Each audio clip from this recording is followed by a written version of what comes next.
All right, welcome to this lesson. This is number 3. I'm assuming, I'm hoping, I'm encouraging you to, if you need to, watch the last 2 videos in this series and then come back to this one. If you've done those things already, let me remind you, as I did in the other videos, that there are ways that you can support me keeping my lights on and creating content, and they're linked down below. Now, the fretting hand, let's look at this. Now, remember in the first lesson where I was talking about just grabbing, dropping your thumb, grabbing, dropping your thumb. If you follow the directions in that video and just got comfortable with just doing this, right? And making sure you got that space, all those things, then you should be good with that. You should be good with that. So now what I want to talk about is fretting. The vertical lines are your frets. The cleanest place to get a note 9 out of 10 times is going to be right behind. When I say behind, I'm talking about that way, right behind the fret. Okay? It also helps to have your bass set up, right? And listen, don't get hung up on that right now. I mostly play boutique basses, so they kind of come out of the box all ready to go or whatever. And it's not always like that. If you bought a Squire or something like that from Guitar Center, no shade to Guitar Center, but sometimes those big box factory line guitars they'll need a little love. They'll need some adjustments. I don't want you to worry about that right now. I'm telling you that typically the cleanest place to get a note is going to be right behind the fret. So what we're going to do, instead of us doing this exercise lower on the neck, we're going to do it at about the 5th fret. We're going to do it at the 5th fret. And I'm going to choose the 5th fret of the A string for this example. So look at this. I'm playing that note A. Now, you've watched the last video, so your plucking hand should be cool. You shouldn't be focusing on that. You should be focusing on this hand. So watch.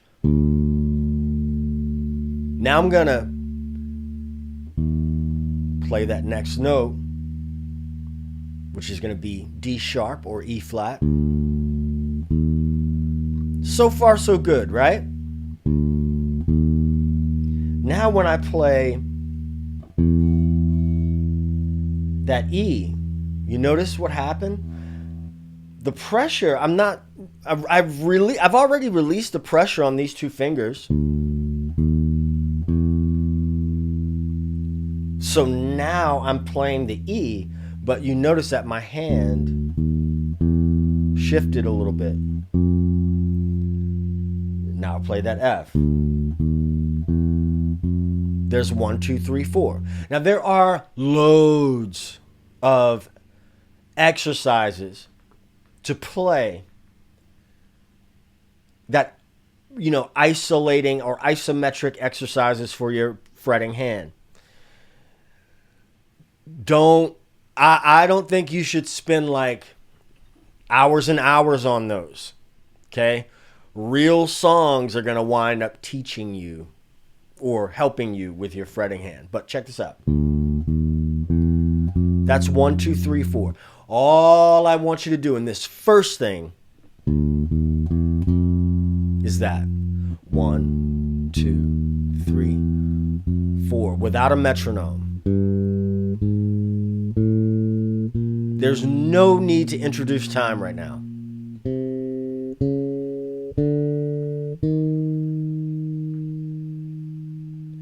You can do this, in my opinion. Every one of those notes is deliberate.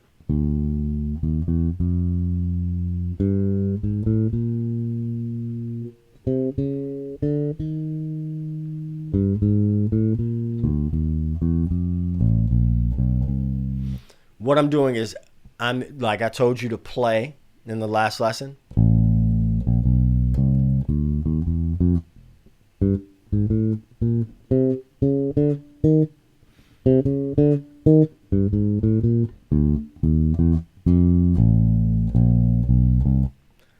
I'm asking you to just play, but focus on 1, 2, 3, 4. 1, 2, 3, 4. Now, there are 24 different variations of that. 6 starting with the first finger, 6 starting with the second finger, 6 starting with the third finger, 6 starting with the fourth finger. Is my mathing? But listen, that's a lifetime of stuff, right? Now, once you get comfortable with that, you can start putting in, you can start moving it, okay? That's going to take some time. Once you get comfortable with that, all I did was I did the next logical variation of 1, 2, 3, 4. Again, that's going to be something that you do over time. Over time. And why are you doing it? You're just doing it to build up finger independence, right? And there are loads of exercises that are going to do that. Are they going to help you play better? Not necessarily. Are they going to help you sound better? Not necessarily. Are they going to help you understand music better? Not necessarily. Okay? So let's take them for what they are. This is what I'm saying.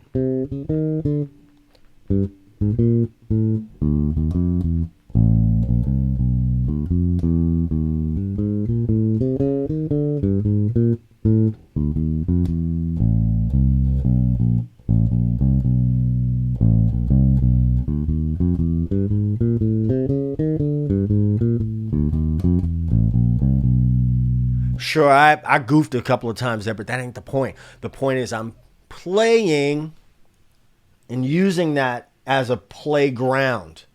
Okay, now I want to talk about the lower areas of the neck, especially for my beginner friends, my new beginner friends. I want to talk about, this is what we saw when we were learning the first 4 frets. I want to show you something with regard to this that's going to be very, very important. So why am I focusing on these first 4 frets? Because, you know, a lot of stuff that you're going to play as a bass player, a lot of stuff is going to be right in this area, especially to start. It doesn't make this area of the bass less advanced, less valuable. And most people are going to tell you the big money notes have historically been played right up in here, okay? Right in this area here. So it's not about that. But this little groove that I'm going to show you right now is going to deal with 2 notes. The song is a hit for a reason. The groove is the groove, and it's going to do a couple of things. Well, when I say a couple of things, I mean a few things.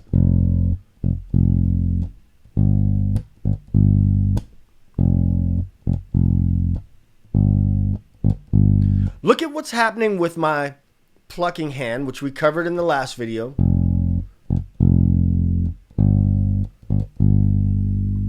Or I could play it like this. Tell me if you notice a difference.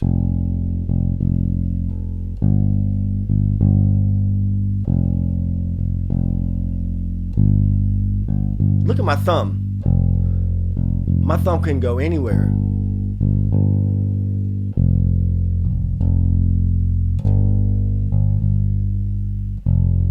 Okay? Can you tell the difference in what I was doing when I played those a couple of times? So now, F natural. You know, you see where my finger is? It looks like it's on top of that fret.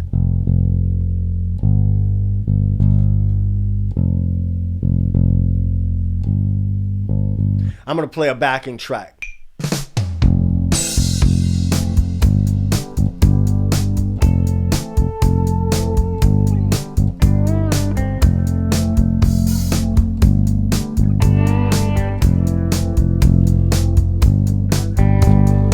Now, you probably already know this song, very popular song. The backing track that I'm using comes from Tom Play.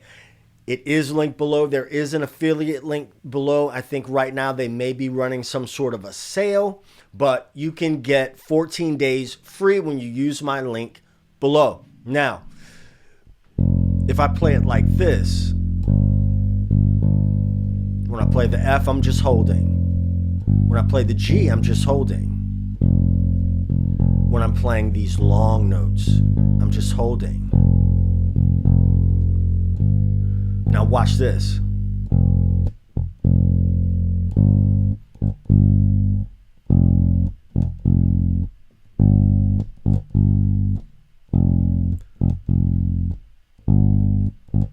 You see what's happening? So my finger is going bum, bum, bum, bum, bum, bum, bum, bum, bum. You can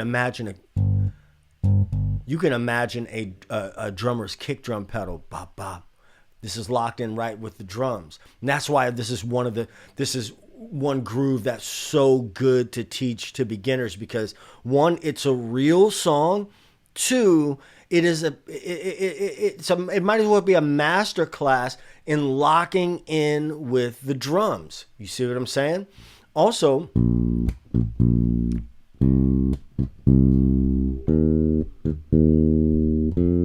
remember I was talking about playing?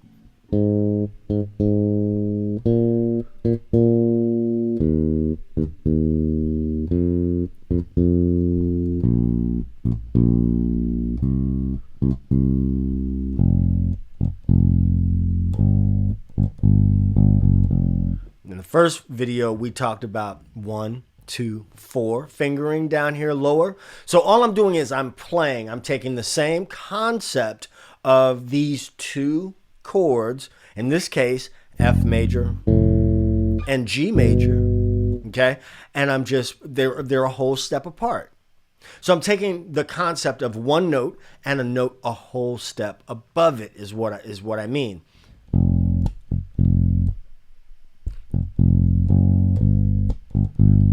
I'm playing. Now I'm improvising. If we want to talk about the concept of improvising, that is I'm just improvising using 2 or 3 notes on a concept that I just learned. So you don't want to take a concept, learn a thing, and you're like, ooh, well, I got this exercise. Well, what do I do with it? Right? We want to take a concept, learn that get that concept under our fingers, and then see how it might apply to something else. Something like this whole step movement. Watch this.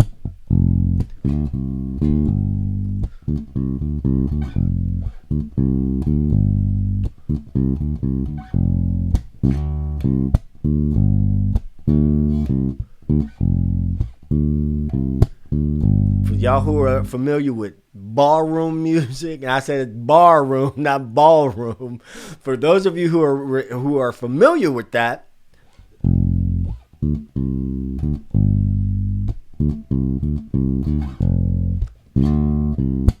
there it is.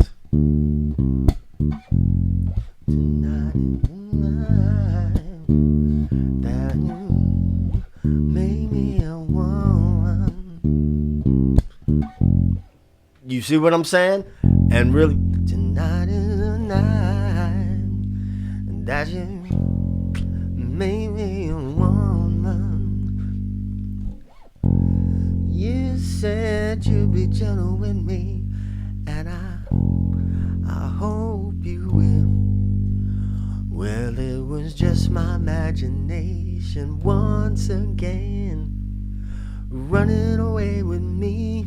Oh, it was just my imagination running away with me. Now that song is in C. It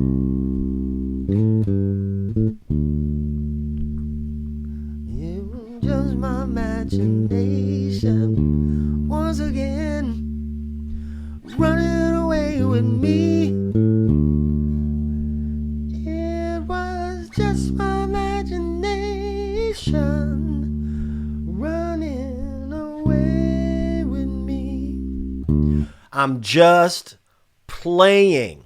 I'm taking this concept. I can play a note with this finger. I can slide that finger up a whole step. Or I can do it a whole step like that. Which way I would do it and when would depend on the context. You see what I'm saying? But if you take nothing else away from this video, what I would like for you to take away from this video is, one, thinking in more of a 1-2-4 idea, lower in the bass, and as you get higher, think about 1-2-3, one finger per fret. And also, and this is probably the most key thing that I want you to take away from this video, is that the cleanest place to play a note is going to be right behind the fret. Also, now this is the game I really want you to remember. Once you learn a concept, take that concept and then start experimenting with it on your own. That's going to be way more valuable, way more beneficial to you than anything that you're going to see on YouTube, I think, because I can show you, but when you do it yourself, you're going to get it. It's going to stick a lot faster and a lot stronger. In my opinion. So I suggest you watch that video over there next.